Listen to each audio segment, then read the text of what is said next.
So I just want to take a minute to talk about one of the most fucked up things in the world today, and one of the things that maybe bothers me more than anything in the world today. So I was once skinny fat, right? An alcoholic, and now I've got a decent physique and a good life. I was once depressed, and that's how I was feeling at one particular moment in time. I don't feel that way anymore. I've done a 180. And the fucked up thing is that now we're going to be robbing a lot of people of that opportunity to turn it around. And I gotta think of a way to talk about this in a way that doesn't get me downranked and demoted, because there's certain words that if you say them on social media, you end up mysteriously not appearing on people's pages. But I don't think there's a way to do this without saying these words, so I'll just say it. One of these words is suicide. So I live in Canada, and in Canada we've got this really progressive governance, and they pursued unrolling what is one of the most rapidly expanding assisted dying programs anywhere in the world.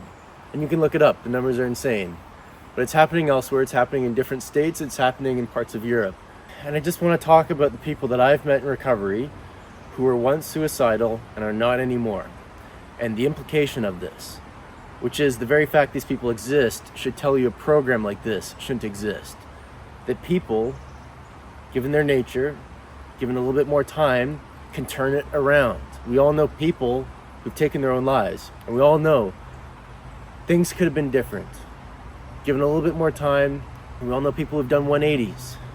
I'm one of them. And we all know that many of these people could have been in this category if things had been different. And of the people who use a program like this, how many of them could have ended up in this category, given it a little bit more time? The answer is not zero. And I submit, based on the amount of people that I've talked to and met in recovery, again, who were once suicidal and are not anymore, it's actually a high number.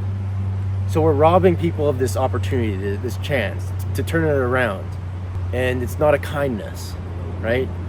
Like, we're not talking about an assisted dying program for the terminally ill. We're talking about expanding this to the mentally ill, to people who, based on how they're feeling at one particular moment in time, when it's all temporary. Nothing is permanent in this life.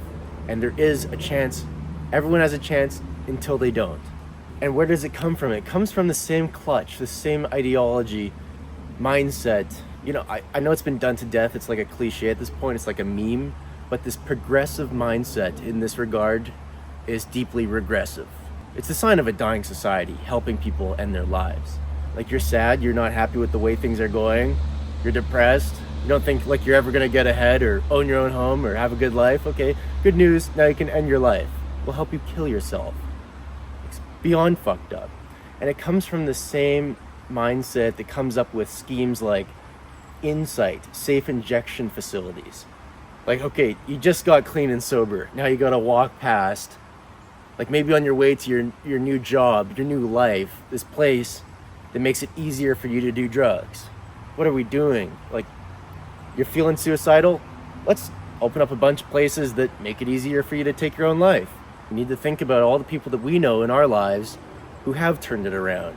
Maybe who were once suicidal and are not anymore. When people talk about pursuing things like assisted dying programs and expanding this to people who are just sad, experiencing mental illness, nothing is permanent. And these people who are pursuing this, probably with good intentions, because you can put on your tinfoil hat about anything these days, but they probably think it's a kindness. They just haven't thought about it. They haven't met the same people that I've met in recovery who wanted to call it quits and, didn't, and turn their lives around.